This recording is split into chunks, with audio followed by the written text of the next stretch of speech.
안녕하세요. 진약사입니다.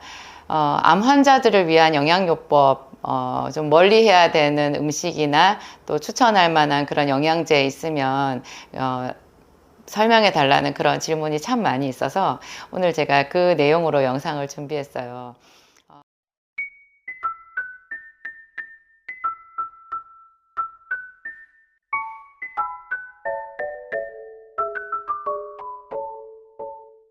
암 진단을 받는 순간 그것은 뭐 상상할 수 없는 그런 충격이겠죠. 하지만 암을 극복해가는 또 항암 치료를 하는 그런 과정은 단순간에 끝나지 않고요. 그리고 병원만 의지하는 것도 정답은 아닌 것 같아요. 우리가 지식적으로 무장해야 되고요. 그리고 전략적으로 글쎄요, 그렇게 싸워 나가야 되는 건 것 같아요. 제 생각에는 그래요. 암이 어느 한순간에 우리 몸에 생긴 게 아닌 것처럼, 뭐 코로나 이런 것은 뭐 단번에 내가 전염이 될 수도 있지만, 암이라는 거는 우리 몸속에서 오랜 세월 동안 축적되어 가지고 이렇게 쌓인 거잖아요. 그래서 이것을 극복하는 것도 전략적으로 우리가 좀 이렇게 공부를 많이 해야 되고, 생활 습관 중에서도 교정해야 되는 부분은 과감하게 탈바꿈을 해야 되는 그런 건 것 같아요. 일단 제가 영양제 중에서 1번으로 항암 효과가 있는 것으로 이렇게 추천하는 것이요, 베타글루칸이에요. 제가 베타글루칸을 제 제품으로 만들 수 있어서, 그것도 무엇보다도 제 제품의 특징이 다 가격이 저렴하잖아요. 본래 베타글루칸이요, 한 20년 전, 30년 전 그때는요, 이것이 한 100만 원 정도 갔다고 하거든요. 베타글루칸은 여러분들 버섯에서 추출한 항암 원인 물질이에요. 보통 버섯 상당히 비싸잖아요. 암 치료에 효과가 있는 그런 상황버섯이나 뭐 여러 종류 버섯 있잖아요. 그 버섯이 그런 효과를 갖는 원인이 되는 물질이 베타글루칸인데요. 이름을 자세히 보면 베타, 이것은 화학적으로 결합의 종류를 얘기를 하는 거고요. 글루라는 것은 포도당을 말해요. 당, 칸, 베타글루칸, 그러니까 포도당이 여러 개가 베타 결합을 한 물질이다. 분자량이 좀 크죠. 그런 물질이다라는 뜻이고요. 베타 결합을 했기 때문에 이것이 우리 몸에서 포도당으로 완전히 분해가 되질 않아요. 분명히 포도당이 결합을 한 물질인데도 우리 몸에 들어왔을 때 뭐 당뇨 환자의 혈당을 올린다든지 그런 게 없고요. 오히려 당뇨 환자들의 혈당을 일정 수준으로 유지해주고 조절해주는 그런 당뇨 보조 치료 효과까지도 덤으로 있어요. 베타글루칸은 완전하게 우리 몸에서 소화가 되지는 않는, 비교적 분자량이 큰 것이지만 이게 몸속에 들어가서 특이한 작용을 하는데요. 바로 우리 몸에 본래 있는 면역세포를 활성화해요. 면역세포가 활성화된다. 그러면 암 환자로 치면 NK세포, 내추럴 킬러 셀이라고 하는데요. 이런 세포들이 활성화가 되어서 본래 모든 사람의 몸에는요, 이렇게 설에 따라서 다르지만 대체로 하루에 한 1000개 정도의 암세포가 발생한다고 하거든요. 그런데 우리가 암 환자가 되지 않는 것은 몸속에 있는 내추럴 킬러 셀이라고 하는 세포가 그 암세포를 잡아먹기 때문이라고 해요. 어떤 순간에 발생하는 암세포가 훨씬 많고, 거기에 비해서 우리의 면역세포가 비실비실해져 있다, 면역력이 떨어져 있다고 하면 이제 다 잡아먹지 못하는 암세포가 점점 많아지잖아요. 그럼 이것들이 어느 순간에 모여가지고 암세포 덩어리가 되면서 이제 방어벽을 쌓아가지고 더 이상 내추럴 킬러 셀이 들어가서 암세포를 죽일 수 없게끔 그렇게 해버려서 이제 암 환자가 된다라고 하죠. 이제 베타글루칸은 다른 어떤 부작용도 없이 우리 몸속에 본래 있는 면역세포를 활성화하기 때문에 가장 안심하고 쓸 수 있는, 그렇지만 어떤 다른 물질보다도 정확하게 항암 효과가 있는 그런 대체의학적인 성분이라고 보시면 돼요. 게다가 이게 이제 가격까지 싸졌잖아요. 가격이 싸진 원리는요, 직접 버섯의 균사체에서 뽑는다든지 이렇게 하는 게 아니라 이걸 실험실에서 배양을 할 수 있게 되었기 때문에 그래요. 효모 배양이 있고요. 세균 배양이 있는데 세균 배양이 좀 더 최신화된 기술로 만들어진 베타글루칸이거든요. 제 제품, 제 진약사몰에 들어가면 세균 배양 제품이 캡슐로 나와 있는 게 있고요. 효모에서 추출한 효모 배양 베타글루칸 제품이 있어요. 이 두 가지를 제 생각에는 각각 하루에 한 2알씩 총 하루 4알 정도를 먹으면 항암 치료랑 병행할 수 있고, 혹은 가족 중에 암 환자가 있고 가족력이 있으면 아무래도 이제 암 환자가 될 확률이 높잖아요. 그런 사람들이 미리 이제 예방 차원에서 쓸 수 있는 요법이 되는 것 같아요. 저는 극심한 피로 때문에 베타글루칸을 선호해서 먹게 되었거든요. 그러니까 베타글루칸만 먹어도 면역세포가 활성화되면서 피로감을 줄여주는 그런 또 좋은 효과가 있어가지고 암이랑 상관없는 대부분의 사람들도 베타글루칸을 먹으면 좋은 것 같아요. 아토피가 있거나 비염이 있는 사람들은 이런 게 다 또 알러지성 질환이잖아요. 뭐 피부 두드러기라든지 이런 것도 지나치게 면역세포가 예민해 가지고 생기는 그런 질환이기 때문에, 그런데도 베타글루칸 활용할 수 있고요. 자가 면역 질환에도 당연히 면역 관련 질환이기 때문에 베타글루칸이 충분히 활용 가능해요. 두 번째로 제가 추천하는 강력한 항암요법, 우리가 해볼 수 있는 가장 안전한 항암요법으로 비타민C를 꼽아요. 비타민C는 가장 강력한 항산화제거든요. 이게 이제 우리 몸속에 들어오자마자 소변으로 빠져나가잖아요. 몇 시간 안에. 그런데 제 역할을 다 하고 빠져나가고요.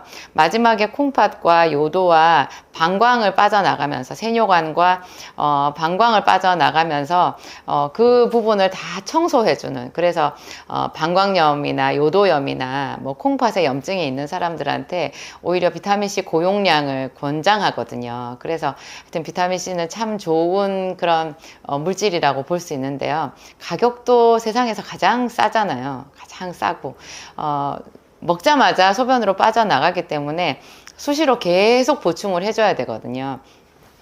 이게 어떤 그 암과의 상관관계가 있느냐, 제가 이제 항암 이야기를 지금 하고 있는데, 예를 들면 병원에서 항암 치료를 받으시는 분들이요, 항암 치료 자체의 그 부작용이 엄청나잖아요. 그래서 항암 치료의 부작용 때문에 몸이 더 급격하게 쇠약해져서 도리어 더 빨리 돌아가시는 그런 분들도 주변에서 이렇게 우리가 볼 수 있잖아요. 그런데 요즘에는 어떤 병원들에서요, 비타민C 고용량 주사를 놔주거든요. 그거를 비타민C 주사를 고용량으로 맞으면 그 항암 치료 과정에 있어서 부작용을 현저하게 줄여주는 역할을 하는데, 그 원리 또한 항산화 효과인 거예요. 비타민C는 항산화, 그러니까 산화를 막아주는 그런 효자 역할을 하거든요. 이 산화가 뭐냐면 쇠로 치면 녹이 쓰는 것 같은 건데요. 우리가 항암 치료를 받게 되면 그 항암제가 정상세포에도 독성을 갖는다라는 거 우리 다 알잖아요. 그 정상세포에 항암제가 끼치는 독성 작용을 다른 말로 하면 산화 효과예요. 정상적인 세포를 파괴하는데 녹슬게 해서 파괴해버리는 거예요. 그거를 비타민C가 방패 역할을 해서 막아준다는 거죠. 그런데 우리가 항암제 이외에도요, 평소에 우리가 살아가는 것 자체가 항상 발암물질 속에서 살잖아요. 뭐 플라스틱도 발암물질이고, 뭐 그래요, 일회용품도 발암물질인데, 뭐 농약도 발암물질이고, 대기 오염, 오염된 공해도 발암물질이고, 뭐 새집 들어가면 새집 증후군도 그것도 발암물질, 그 바람의 원인이 될 수 있고, 늘 우리가 그 바람의 고통 속에서 그 어떤 불안 속에서 살잖아요. 그런데 이런 것들도 알고 보면 전부 산화인데요. 산화. 이 산화를 차단하는, 전방위적으로 차단하는 역할을 비타민C가 하는 거예요. 비타민C의 그 항산화 효과를 말할 때 꼭 등장하는 용어가 활성산소라는 게 있어요. 산소는 좋은 것인 것 같지만 사실 우리가 뭐 예를 들어서 아주 옛날에 그 일산화탄소 중독, 여러분 아시죠? 연탄가스 중독. 연탄가스 중독이 되면 그 사람을 응급처치를 할 때 고압 산소통에 집어넣잖아요. 그러면 그 적혈구랑 강력하게 결합되어 있던 일산화탄소가 떨어져 나가고 그 자리에 다시 산소가 붙으면서 일산화탄소 중독을 이렇게 해독하는 효과가 있는데요. 그 고압 산소통에 들어갔다가 나온 사람들이 다 후유증으로 고생을 해요. 그게 고압 산소통 안에서 정상세포가 산소 산소에 의해서 산화가 되어버리는 고통인 거예요. 피가 산화되면 그 피가 제 역할을 하지 못하는 피가 되어버리거든요. 그래서 산화라는 것이 아주 무서운 건데요. 이 비타민C가 우리 몸속에 정상적으로 이제 발생되는 활성산소라는 게 있어요.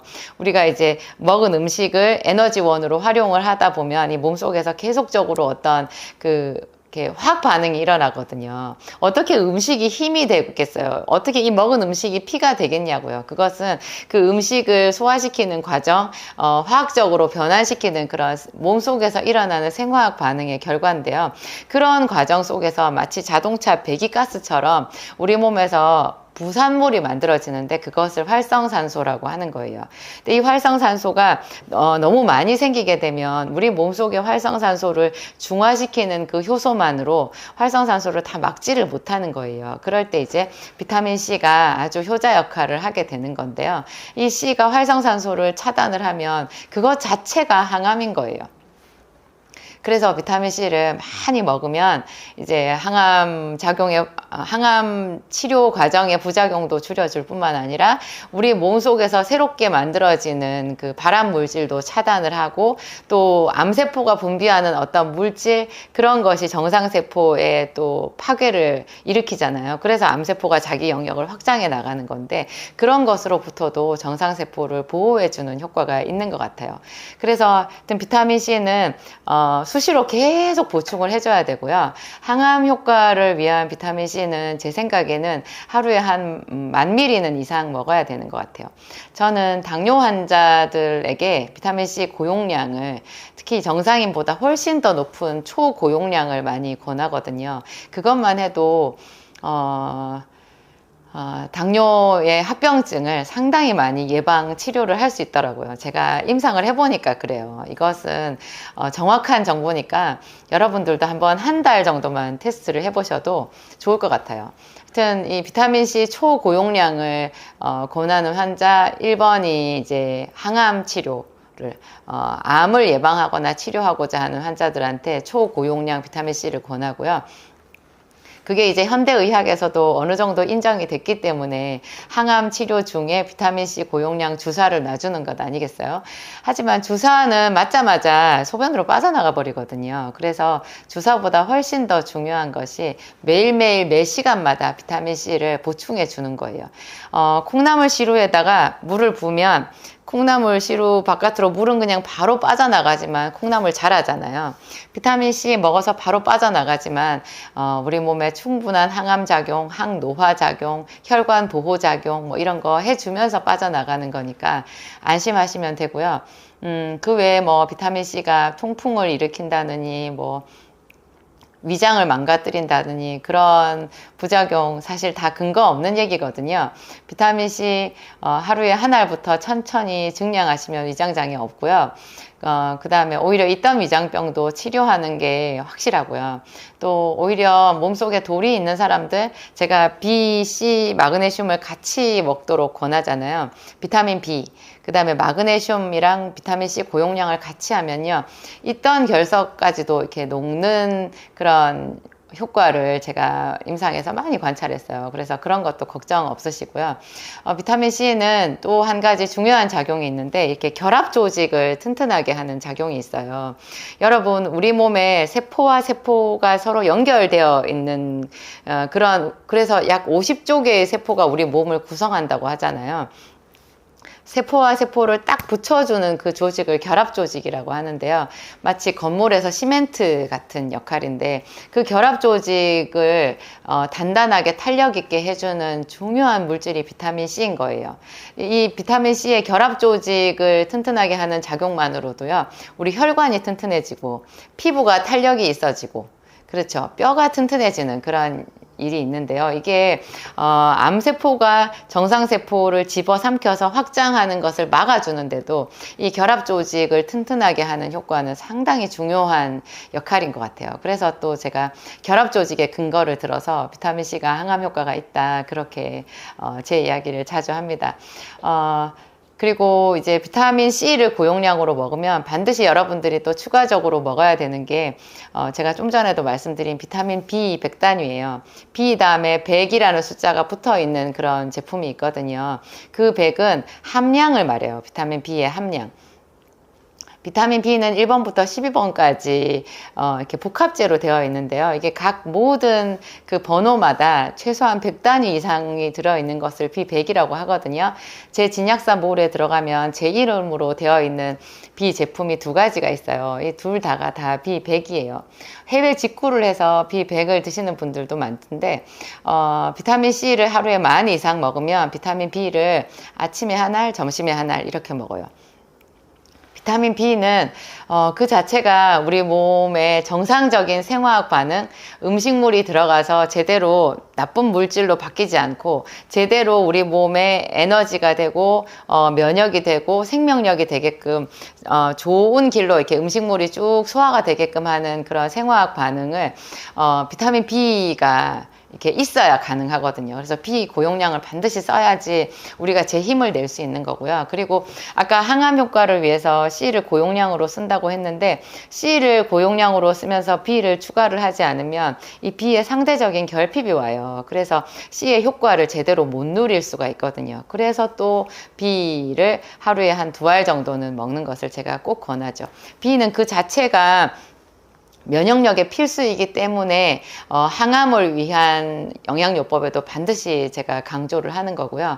그 다음에 C 고용량을 할 때 또 B가 반드시 붙어야 되기 때문에 그러니까 B 이야기를 제가 추가적으로 하기도 해요.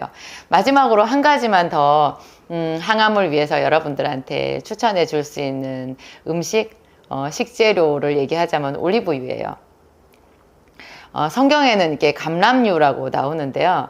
지중해 연안에 가면 그냥 가는 곳마다 올리브 나무가 있거든요. 이 올리브 나무는 오래된 것은 2000년이 넘는 정도로 그 나무가 신비로운 수령을 가지고 있어요. 이렇게 나무가 오래 나이를 먹을수록 이 껍질이 바깥으로 밀려나면서 이 속에서 계속해서 새로운 가지가 나오는 거예요. 그래서 그렇게 긴 세월 동안 새로운 올리브 열매를 맺어가는 그런 신기한 나무인데요. 올리브유는 그 올리브 열매를 따서 과육체로 이렇게 눌러서 압착해서 짜는 기름이거든요. 압착식 기름. 요즘에는 기술이 더 발달해서 원심 분리기를 이용해 가지고 열을 가하지 않고 냉추출을 해요. 그러면 이것이 가장 질 좋은 올리브유가 나올 수 있는데요. 가장 질 좋은 올리브유를 말할 때 보통 엑스트라 버진이라는 말을 써요. 버진은 처녀라는 뜻이고 이제 올리브유를 제일 처음 한 번 짜낸 그 기름을 말하거든요. 성경에서는요, 가장 좋은 올리브유를 왕에게 드렸어요. 그래서 왕을 새로 옹립할 때 왕에게 기름을 붓는데 그때 쓰는 최고급 기름이 엑스트라 버진 중에서도 더 좋은 최상급 올리브유였고요. 그 다음에 뭐 하나님의 사람을 구별할 때 선지자를 세울 때 거기다가 이제 기름을 붓는 의식을 하는데요. 그 기름이 올리브유였어요. 올리브유 최상의 올리브유는 이렇게 심지에다가 적셔가지고 옛날에 이렇게 등잔불로 쓰면요 방안 가득히 향이 나는 거예요. 그래서 옛날 이스라엘의 그 성전 안에서 등불을 밝히는 기름으로도 올리브유를 썼거든요. 그런데 신기하게 이게 왜 현대에 와서 가장 좋은 항암제, 가장 좋은 혈관 심장 보호제로 각광을 받을까요? 지중해 연안에 가면 제가 그 올리브 나무가 지천에 있다고 말씀드렸는데요. 이 지중해 연안에 있는 그 마을 사람들은 대부분 자기 집에 자기 집 가족들을 위한 올리브 나무가 있대요. 그리고 제가 무슨 다큐멘터리를 보니까 그렇더라고요. 다큐를 보니까 그 가정마다 자기 집에 광 같은 게 있는 거예요. 거기에 자기들이 재배한 올리브를 가지고 기름을 짤 수 있는, 그래서 그 기름을 보관할 수 있는 시설이 다 되어 있더라고요. 그런 그 마을들에 있는 그 사람들은요, 2가지 질병에서 자유한 거예요. 암이 없고요, 심혈관계 질환이 없어요. 고혈압, 당뇨병, 동맥경화, 뇌출혈, 뇌경색, 심근경색, 협심증 뭐 이런 것들이 전부 다 뭐 대동맥 뭐 어쩌고 저쩌고 하는 그 질환 있잖아요. 이게 다 심혈관계 질환이잖아요. 당뇨만 해도 혈관과 혈액에 관한 질환인데요. 올리브유만 충분히 많이 먹는 사람들이 세상에 그 질환이 없는 거예요. 그 사람들 콜레스테롤 수치는 높아요. 배도 많이 나오고요. 비만한 사람들도 있어요. 그런데 희한하게도 혈관이 깨끗하고 그쵸. 심장병이 없고, 무엇보다 오늘 주제인 암이 없다라는 거예요.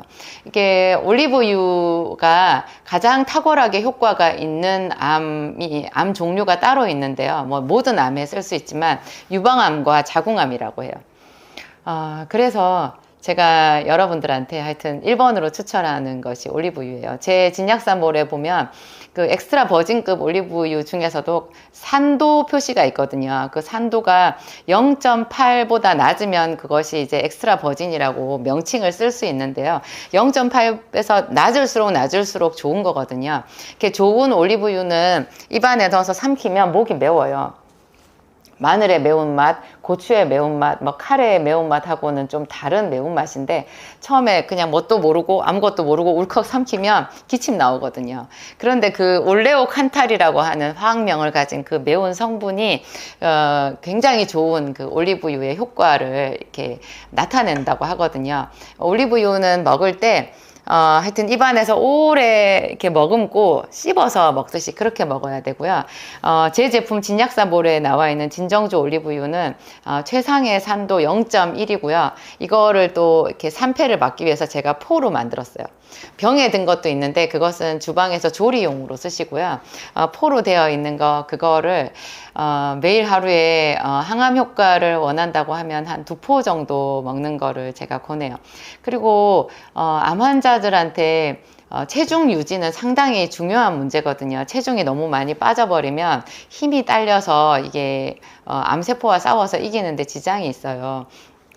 체중을 늘리기 위해서 고기를 먹는 분들도 계시던데 고기는 먹지 마세요. 고기는 암 환자들한테 안 좋아요. 그게 건강한 사람이 뭐든지 많이 먹을 수 있거든요. 체력이 약하면 먹을 수 있는 게 당연히 좁아져요. 근데 이 사람들이 뭐든지 먹고 힘을 내기 위해서 하다 보면 그 고기 안에 있는 우리가 알지 못하는 어떤 독성이 있거든요. 그래서 성경에도 이르기를 연약한 자는 채소를 먹는다. 물론 거기서는 조금 다른 뜻의 연약한 자이기는 하지만 태초에도 에덴 동산에는 채소만 먹었다고 하더라고요. 그게 또 중요한 의미가 있는 우리 신체 건강의 비밀인 것 같아요. 그래서 웬만하면 글쎄요, 항암 효과가 있는 버섯이나 콩이나 뭐 이런 거 있잖아요. 그나마 먹을 수 있는 거 뭐 해조류 아니면 생선은 좀 낫지 않을까, 제가 그런 생각도 들던데 웬만하면 육고기는 좀 피하시고요. 올리브유를 좀 많이 먹으면 이것이 지방이고 기름이잖아요. 굉장히 좋은 기름인데 기름이기 때문에 체중을 유지하는데 상당히 도움이 되거든요. 그래서 올리브유를 이제 그런 체중 유지하는 방법으로 여러분들이 활용하셔도 좋은 것 같아요. 오늘 제가 기왕에 이제 암 이야기가 나왔으니까 유방암과 대장암에 대해서 제가 추가적으로 잠깐 팁을 여러분들한테 좀 말씀드리고 싶어요. 많은 환자분들 상담하다 보니까 제가 좀 안타까워서 대장암의 뜻밖의 원인이 있거든요. 대장암의 뜻밖의 원인, 보통 뭐 먹는 음식 이런 거 가지고 많이 생각하시는데요. 물론 먹는 음식 중요해요. 뭐 자기 전에 치맥, 밤에 술과 뭐 치킨과 뭐 삼겹살과 이런 거 먹는 사람 상당히 대장암 위험이 높아요. 또 야식이 안 좋거든요. 그거는 뭐 너무 당연한 거고, 그 외에 의외의 원인이 한 가지 있는데 여러분 오래 앉아 있는 거예요. 제가 제일 안타까운 게 운전하시는 분들이더라고요. 운전을 하루에 굉장히 오래 업으로 자기 직업으로 이제 운전을 하시는 분들이 상당히 대장암 발생 빈도가 높더라고요. 그것은 제 이야기가 아니라 연구 결과이기도 했는데, 또 공교롭게도 제 주변에서 이렇게 대장암 걸리시는 분들이 다 운전하는 분인 거예요. 그래서 제가 좀 이 이야기는 꼭 드려야 되겠다 그런 생각을 했어요. 가만히 사람이 앉아 있잖아요. 그러면 1차로 생각한 게 이렇게 허리, 척추 이런 데 상당히 안 좋아져서 오래 앉아 있는 사람 치고 뭐 디스크 없는 사람이 별로 없거든요. 그 못지않게 해로운 것이 장인데요. 가만히 앉아 있으면 장이 운동을 안 해요. 그러면 장 속에 노폐물이 있잖아요. 이게 배설해야 되는 노폐물이 고여 있는 거예요. 이게 아무래도 배설하기 전까지라도 장 속에서 이렇게 움직여 주는 것이 장 세포를 건강하게 하는데 도움이 되는 것 같아요. 그래서 만약에 운전을 업으로 한다거나 뭐 구두방 이런 거 하셔서 난 하루 종일 앉아 있어 이런 분들은 반드시 하루에 1시간은 어떤 일이 있어도 떼놓고 여러분 걷는 데다가 쓰세요. 걷다가 뛰다가 하면 더 좋고요. 그러면 방구가 많이 나와요. 방귀 나오거든요. 그거 너무 좋은 거예요. 맹장 수술하고 난 뒤에만 방귀가 반가운 게 아니에요. 오래 앉아서 운전하시는 분들 비타민C 많이 먹고요. 반드시 걷고 뛰세요. 그러면 방귀가 막 나오면서 이 독성 물질이 빠지는 거예요. 변도 시원하게 잘 보고요. 장세포를 암으로부터 보호할 수 있어요. 이 얘기 여러분들한테 꼭 드리고 싶었고, 두 번째 이제 유방암, 제 환자들 중에 여자분들이 많으니까 또 유방암 환자들도 아주 많아요. 근데 유방암에 대해서는 그 여성 호르몬 이야기를 안 할 수가 없는데요. 유방암에 걸린 대부분의 여성들이 이게 갱년기 이후에 여성들이 많더라고요. 근데 그런 분들이 이 갱년기 이후니까 여성 호르몬은 지금 떨어질 대로 떨어졌잖아요. 폐경이 됐으니까. 그런데도 유방암의 원인을 여성 호르몬으로 보는 것이 지금 현대의학의 유력한 입장이거든요. 근데 제가 말씀드리는 게요, 이게 유력한 입장이지 정설은 아니라고 봐요, 저는. 항상 의학은 새로운 학설이 나오면서 뒤집히거든요. 그러니까 유방암의 원인을 여성 호르몬으로 지목하는 것도요, 좀 시간이 지나면 달라지지 않을까, 저는 그렇게 생각해요. 그런데도 지금 현재는 하여튼 그게 이제 유력한 설이다 보니까 그 유방암을 치료하는 과정에서 그 의사 선생님들이 여성 호르몬 억제제를 쓰는 거예요. 먹는 약으로. 그거를 쓰면 그렇지 않아도 지금 여성 호르몬이 바닥이라서 갱년기 증상을 겪기도 하는 분들이 있거든요. 여성 호르몬 수치가 떨어지면 열 오르죠. 뭐 이렇게 피부 탄력 없어지죠. 뭐 이렇게 아랫배 똥배 나온다 그러죠. 배꼽 아래가 수북하게 나와요. 똥배 나오고 피부가 거칠어지고 뼈가 약해져요. 골다공증 뭐 이런 거 그냥 할머니가 되는 것 같은 그런 처참한 느낌을 고스란히 우리가 겪어야 하는데, 거기다가 이런 약을 써서 여성 호르몬을, 제 생각엔 그래요, 거의 씨를 말리는 것 같아요. 그러면 어떻게 되겠어요? 제가 어떤 분은 봤는데 거의 뭐 암 때문이라기보다는 그 항암제 때문에 더 너무 심한 고통을 당해서 죽게 된 그런 분들도 계시더라고요. 그래서 제가 뭐 한 3년 정도 그 여성 호르몬 억제제 드셨으면 좀 줄이든지 그만 먹어보세요.